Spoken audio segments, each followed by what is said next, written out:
Welcome to the Doggy Dutch audio stories, where oracle card readings open into reflections on manifestation, systems, sovereignty, and everyday life.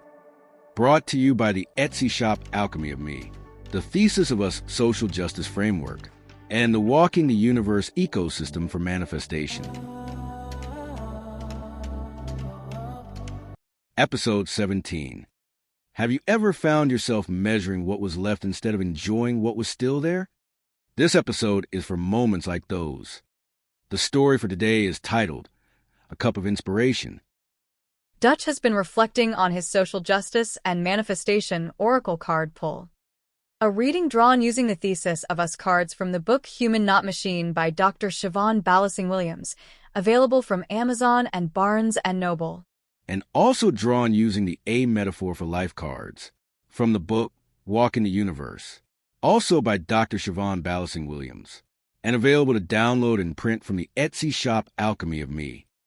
The cards that came forward were Reclaim the Abundance, Remove Socialization, Rekindle Openness, and Rekindle Wonder. Dutch is letting the reading sit beside him, carrying the cards quietly and noticing what reveals itself. It is morning. Dutch is at his desk. He has been here for a while, working through his finances, managing what he can, deferring what he cannot, doing the slow, methodical work of navigating a tight money season, one bill at a time. This is the kind of morning that asks a lot of him. His lavender tea sits beside him. He made it earlier, a deliberate act of care before he goes about the financial triage of the morning. His cup of tea has moved from hot to cool with time, but the lavender scent and taste remain. As he works through his bills, Dutch absent-mindedly reaches for his cup of tea. Something he has done many times before, over many mornings at his desk. But today, before the cup even gets to his lips, he catches himself. Dutch finds himself measuring what is left, calculating how many more sips before the tea is gone, questioning whether he should drink it more slowly to make it last. He sets the cup down. He is struck by how his attention automatically and immediately goes to depletion, to the future moment when the tea will be gone rather than the present moment when it is still here. Dutch takes a deep breath and reflects on his actions. He thinks about his finances, about the tight money season, and he thinks about how every morning he works through what he can pay, defers what he cannot, and does his best to move methodically through the stack of bills. He thinks about how his attention goes to the deficit, to the gap, to what is missing, to what has not yet arrived. He notices how his attention does not go to what he pays, and he observes how his attention does not go toward any of resources that are present and that are helping him meet his ends. Instead, his attention goes to the deficit, to the gap, to what is unpaid. Dutch finds himself wondering where this focus on scarcity originates from. What causes him to see life this way? What causes him to see conditions primarily through the lens of absence? Dutch wonders what causes him to move through life always oriented toward what is depleting and what could be lost. Dutch recognizes the role of negativity bias, which is a term to describe how the mind naturally gives more weight to potential losses than equivalent gains because it is wired to do so. Dutch realizes that when he looks at the tea and immediately calculates how much remains, his brain is not malfunctioning. It is doing what human brains evolved to do. In the wild, survival favored those who anticipated danger. It favored the brain that noticed the threat.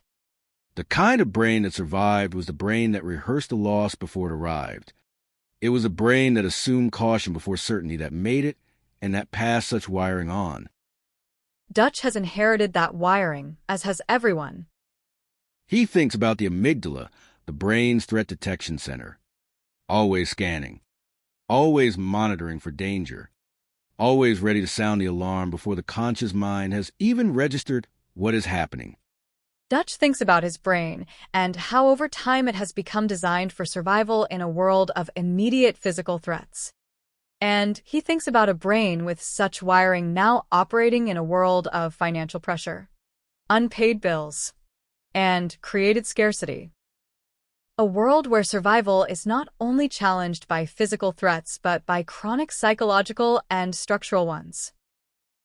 Dutch thinks about anticipatory grief. How people often begin grieving losses before they happen. How the mind rehearses absence as a form of preparation. How, through anticipatory grief, the brain finds itself already mourning what is not yet gone. The mind already planning around emptiness before emptiness arrives. Dutch slowly realizes that this is exactly what he had been doing with the tea. The tea was still there, yet his attention had already traveled into the future moment when it would be gone. Dutch realizes that the tendency to focus on the gap was wiring. Inherited wiring. The negativity bias, the anticipatory grief, all of it part of what has been helping human beings survive for thousands of years. And all of that brain wiring now being activated by systems that produce chronic scarcity. The wiring that once ensured survival is the very same wiring that the system has learned to exploit. Dutch thinks about how the system has built conditions that foster, create, and maintain scarcity. Then, Dutch thinks about how the system exploits people's innate human tendency. Dutch thinks about how the system exploits the brain's wiring to keep people's attention fixed on the gap, to keep attention fixed on the threat, to keep people focused and fixed on the loss. And Dutch thinks about how a brain consumed with survival is a brain that is not looking at the structure that is producing the conditions it is busy surviving. Dutch thinks about how that keeps the system shielded and able to function without interrogation or recourse. The system did not create negativity bias, anticipatory grief, nor the amygdala. But the system has built a world that keeps the brain's survival wiring permanently activated. Dutch also thinks about communities that have not only lived inside created scarcity, but have been specifically targeted by it, via slavery, colonization, segregation, redlining, wage suppression, and displacement. Communities targeted via discrimination in hiring, lending, housing, education, healthcare, and more. Dutch thinks about how those communities are not only navigating the same created scarcity as everyone else, but carrying more of it. Same root, different weight. Their gap made deeper by deliberate extraction, exclusion, and suppression. Their climb made steeper by design. Dutch takes a breath. He needs a moment with the weight of that. In the pause, Dutch still thinks about all of it, the negativity bias, the amygdala, the anticipatory grief. All of it wiring, inherited wiring. And the system has trained that wiring toward deficit, loss, and absence by keeping that wiring constantly and permanently activated. But the brain is malleable, and as such, wiring is not fixed. A brain trained toward deficit by repeated exposure to the scarcity could, in principle, be trained toward something else, by something else. Dutch finds himself wondering something he has not wondered before. How can attention that has been trained toward the gap be trained somewhere else? What would that look like? What would that take? Dutch does not have an immediate answer, but the question feels important. As Dutch contemplates, the oracle cards from the week sit with him. The card, Reclaim Abundance, inspiring him to see the tea in his hand. Not just a half-drunk cup, not just the bills still outstanding, but to also see the bills already paid and the resources he has. The card removes socialization, inspiring him to look at how the system has trained him toward scarcity. To look at how the system has created the tight seasons and the unreliable money, and also how the system has specifically trained his attention to stay fixed on the gap because the system needs his attention there. The card of Rekindle Openness, inspiring him to be open to all of it, what is there and what is not. Seeing the whole picture, giving it all proportional attention.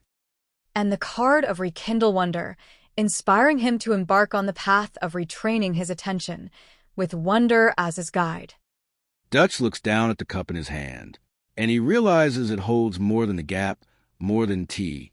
It holds inspiration. The end. If something in this met you, take a breath with Dutch and let it simmer for a moment. Let's breathe in. 4, 3, 2, 1. Hold together. 4, 3, 2, 1. And now we exhale. 4, 3, 2, 1. Thanks for listening. Until next time, keep noticing what reveals itself along the way. And remember, if you want your own readings, the Thesis of Us Oracle cards are available at Alchemy of Me on Etsy.